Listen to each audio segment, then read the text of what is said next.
In this video, we will present more evidences as to why this ancient discipline is a superstition and a pseudoscience. We have looked at some points in our last video on how Vastu appears to work. We look at some more today. Remember, in one of the episodes of horoscopes, we had mentioned about Barnum statements. A quick reminder, Barnum statements are general characterizations attributed to an individual which are perceived to be true by them, even though the statements might be very general and they could apply to almost anyone. Such general statements are mostly used in Vastu and astrology. Giving you an example of such a statement from the ancient texts. One of the Vastu guidelines say that if your house is facing towards east, then the occupants will have strong conviction on their actions. It's difficult to understand them. They do not support or endorse slavery. They are very careful in all their actions. They expect a quick result on actions and such statements. So these statements are very generic in nature and many people will feel is true for them and also can be true even if your house faces any other direction. Also, just like astrology, only evidence Vastu claims are testimonials and anecdotes, which again we have clearly explained why we can't take these as valid evidences. Also, Vastu basically works on cardinal directions. Actually, these directions are just made for easy reference by humans. There cannot be cardinal directions for a round object. Can you tell the north of a football? These were made by humans when they considered Earth as flat. You can give directions on a piece of Earth but cannot do the same when you take the Earth as a sphere. However, majority of the guidelines in Vastu depends on sun rising in the east and setting in the west. Sun does not rise and set exactly at east and west always. This is a misconception. Actually, it does rise on east and sets on west on only 2 days, which are called as equinoxes. The Earth's axis of rotation tilts about 23.5 degrees relative to the plane of the Earth orbit around the Sun. As the Earth orbits the Sun, this creates a 47-degree declination difference between the solstice sun paths as well as the hemisphere, specific difference between summer and winter. In the northern hemisphere, the winter sun, November, December and January, rises in the southeast, transits the celestial meridian at a low angle in the south and then sets in the southwest. For comparison, the winter sun in the southern hemisphere, which is May, June and July, rises in the northeast, peak out at a low angle in the north, which is more than halfway up on the horizon in the tropics, and then sets in the northwest. Antarctica has 6 months of daylight in its summer and 6 months of darkness in its winter. The seasons are caused by the tilt of the Earth's axis in relation to the Sun. The direction of the tilt never changes. Would these Vastu guidelines work here? Now, Vastu says southeast is the best position for a kitchen to be built. Imagine with all the different movements of the Sun as we described above, you will need to run around with your kitchen as per the sun's movement. Another interesting thing in Vastu is how to find out the correct place or location to build your house. You leave a cow in the open land area to graze for 21 days.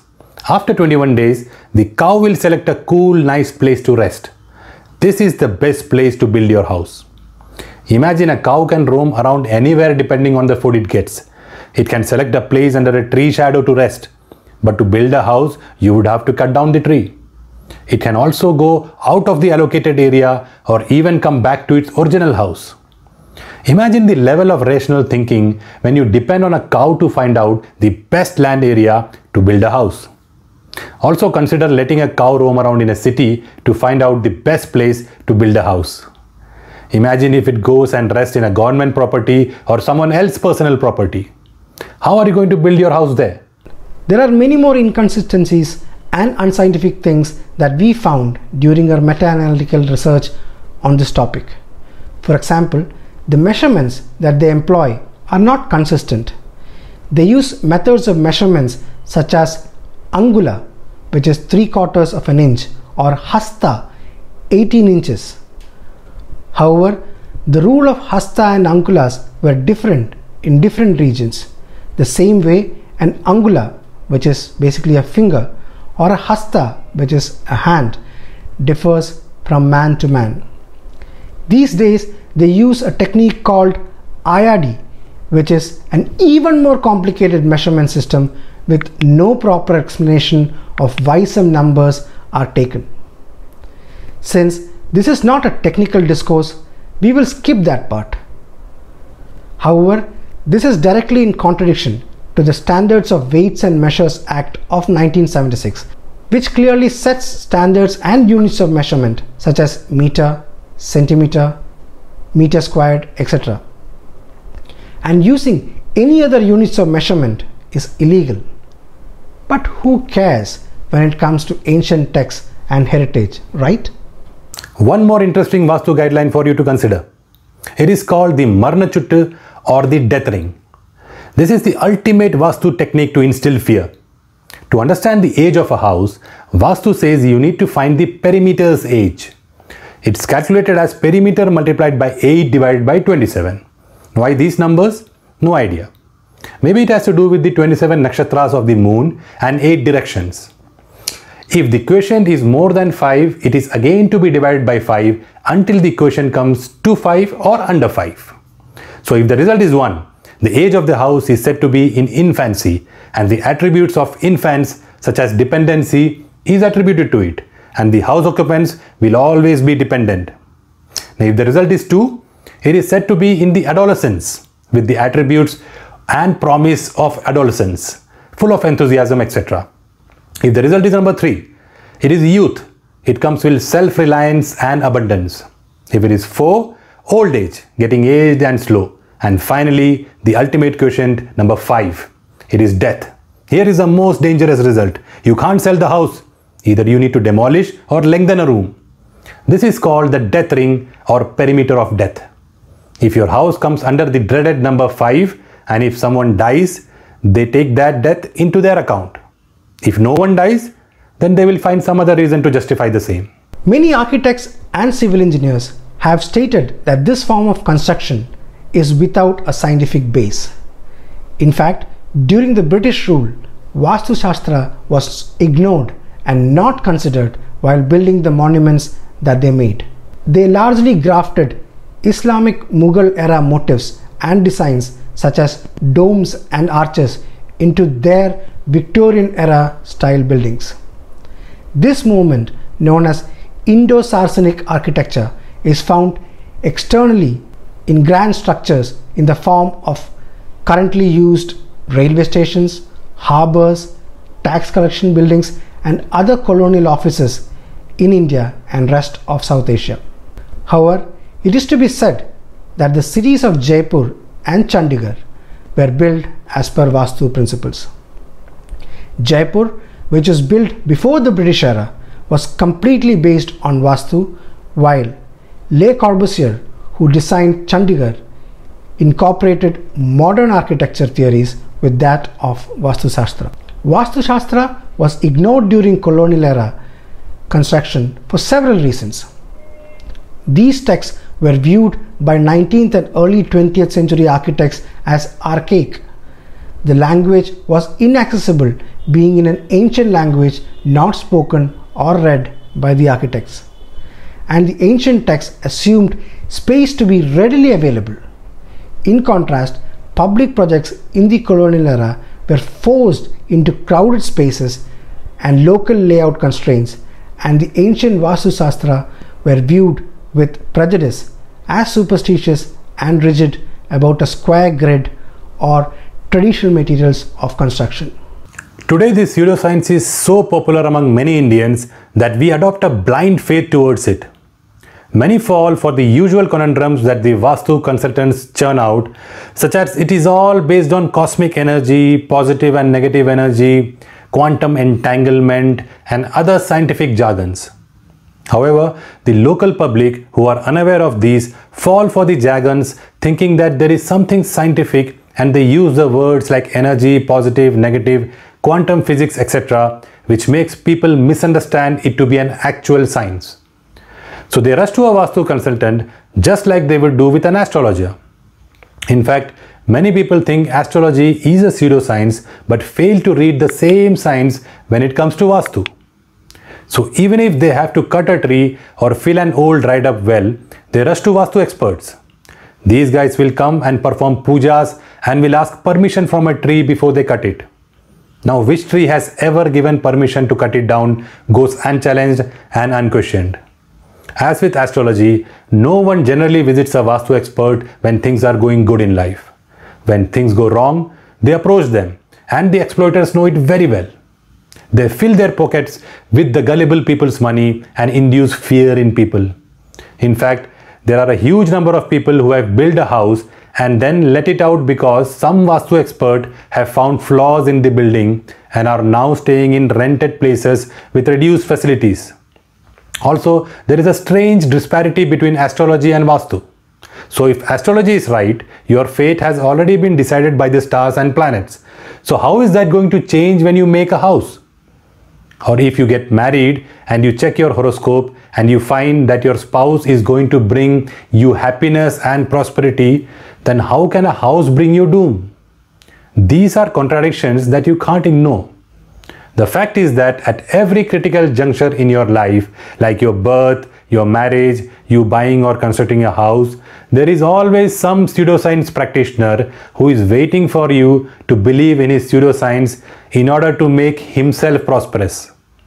And they do all this using the same two things, desire and fear.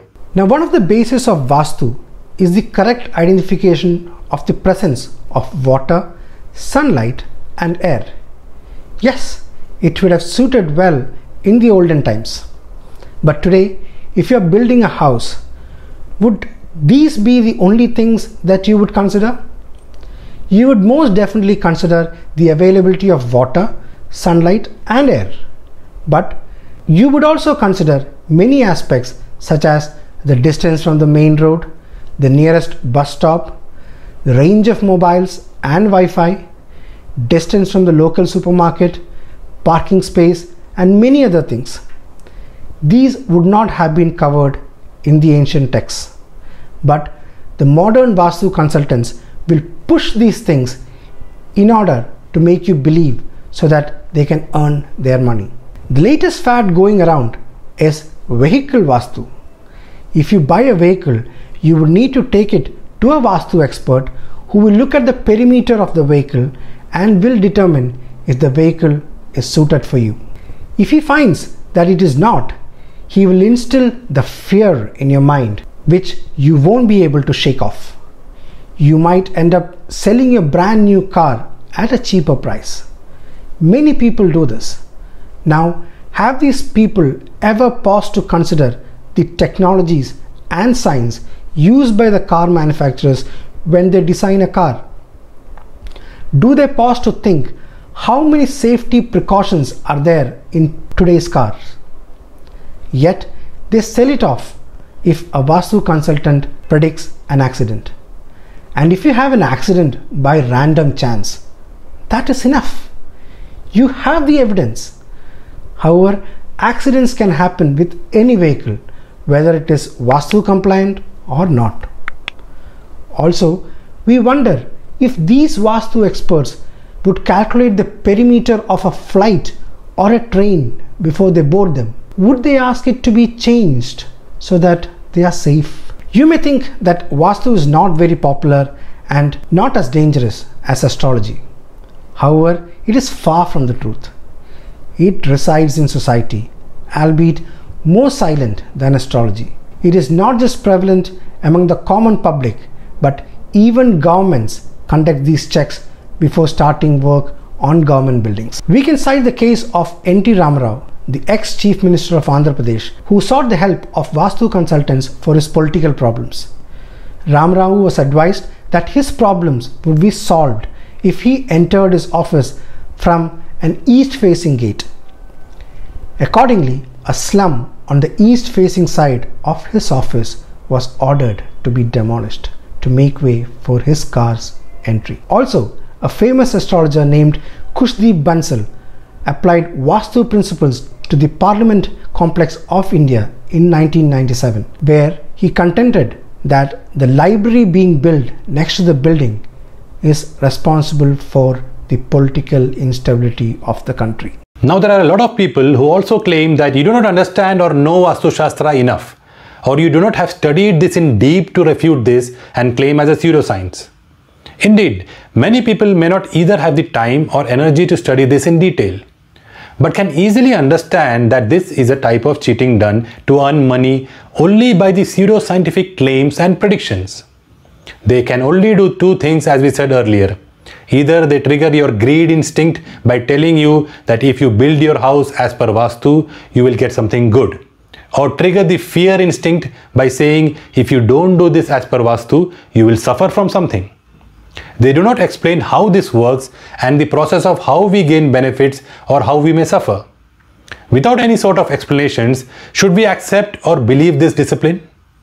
Ask the Vastu folks if they know civil engineering or architecture or the local government rules on construction or minimum standards of construction to advise people on buildings. They will get into a barrage of ancient texts and signs that smell strongly of the pseudoscience that we are talking about. If you start hearing words like cosmic energy and other scientific jargon, just get up and run. Ask them where they were before the construction boom and if they will go to slum tenements to advise people or advise on low-cost community housing, etc. You draw a blank. Anybody can claim anything, but for you to trust and believe in something, there should be facts assigned to it and the process clearly explained, and it should follow the methodology of science, which we have clearly explained in our earlier videos. Else, they should not be claimed as scientific. Period. Remember falsifiability, universality and repeatability? This is the only way we can understand fact versus deception. And Vastu fails in falsifiability, universality and repeatability.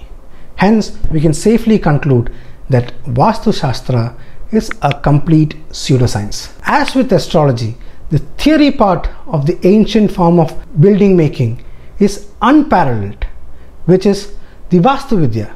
But when it gets mixed with the unscientific predictive powers that it is said to have, it changes form to Vastu Shastra and it becomes a pseudoscience. Add some blind faith of the believers, an ignorance of how it is supposed to work, a good portion of staunch refusal to change with times, and a dash of greed, desire and fear, and you will get a heady cocktail to quench any superstitious person's thirst for the irrational. As we said at the end of our astrology series, the next time one of you is planning to buy or construct a house and someone claims it is Vastu compliant or encourages you to get it checked by a Vastu consultant, we hope the three words pale blue thoughts would come into your mind and you would stop and think it out rationally, logically and scientifically, and would not waste your hard-earned money on a fake expert. Remember, it is you and the people who live in a house that makes it a home, and not any planets or cosmic energy. We hope you enjoyed this three-part series on skeptic about Vastu and gained some good understanding of why this is a pseudoscience and why you should not fall for the same. We will be back soon with more science and scientific facts. Until then, like, share, subscribe to our channel so that you don't miss on any of our videos. Do it only if you really find the information valuable and worth sharing. Till next time, it's bye-bye from Pale Blue Thoughts.